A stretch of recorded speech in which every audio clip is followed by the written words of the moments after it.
এসে বলছে ছাতাই যেন দেশে থাকতে না পারে, সবার একটাই স্লোগান, এই শয়তানকে হটাও। সেটা তো তাই হয়েছে।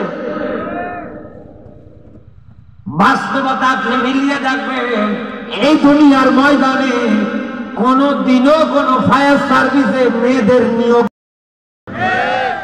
আজ পরিবারে আগুন জ্বলে মেয়েদের নেতৃত্বের কারণে, আজ সমাজে আগুন জ্বলে মেয়েদের নেতৃত্বের কারণে, আজ রাজনীতিতে আগুন জ্বলে মেয়েদের নেতৃত্বের কারণে।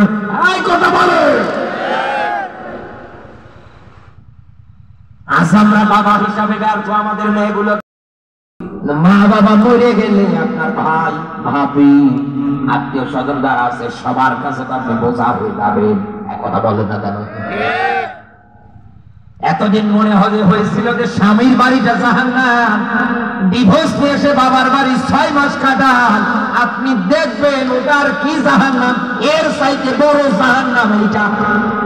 এই কথা বলে এজন্য সিদ্ধান্ত নেবেন না।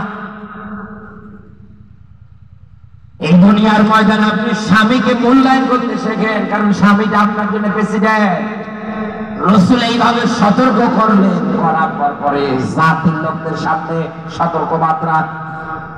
সাফা পাহাড়ের পাদদেশে দাঁড়িয়ে ডাকতে বলছেন, আমি যদি তোমাদের বলি এই সাফা পাহাড়ের পাদদেশে একদল লোক অস্ত্র শস্ত্র নিয়ে তোমাদের প্রতি আক্রমণ অ্যাটাক করার জন্য রেডি হয়ে আছে, তোরা কি বিশ্বাস করো? উপস্থিত যত জনতা সবাই ডাক দিয়ে বলছে যে হ্যাঁ, এটা আমরা 100 মেনে নিলাম। এবার রাসূল ডাক দিয়ে বলছেন, আমি নবী।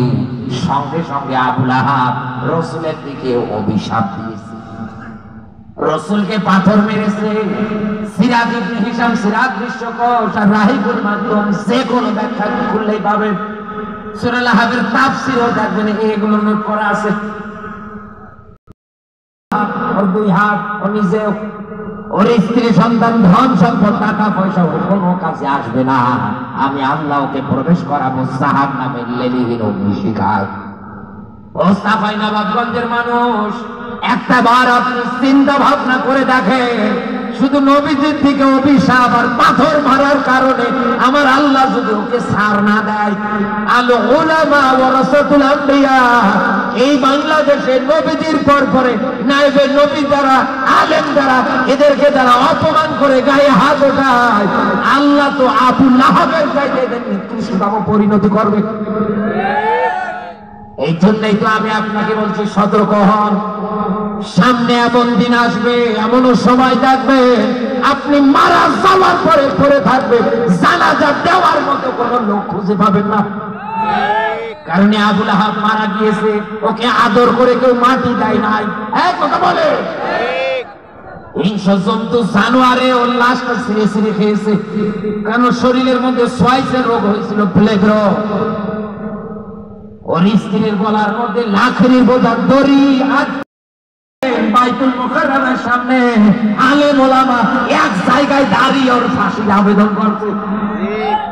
আর আমি এই যে আবু লাহাব আবু জাহেলকে গালি দিচ্ছি, জালেমদের গালি দিচ্ছি, কেউ তো আমার কিছুই বলবে না।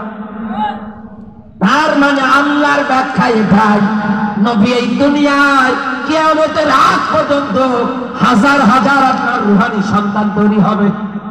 আপনার মানার সামনে কেউ যদি বাজে রকম কোন কমেন্ট করে, নবী আপনার এই রূহানি সন্তানগুলো জীবন দেবে, তারপরেও বাতিলের এই কথা মেনে নেবে না। এর বাস্তব চিত্র দেখেন এখন বাংলাদেশে। এই জন্য বলছি বন্ধু, আমি আপনাকে আবু লাহাবের দিকে তাকান আর সাবধান হয়ে যান। যদি না থাকে নমরুদ ফেরাউনের মতো যেন বিদায় করে দেয়। কি দোয়া করবো আপনার জন্য, কারণ কোন জালেম কোনদিন সফল কাম হয় না।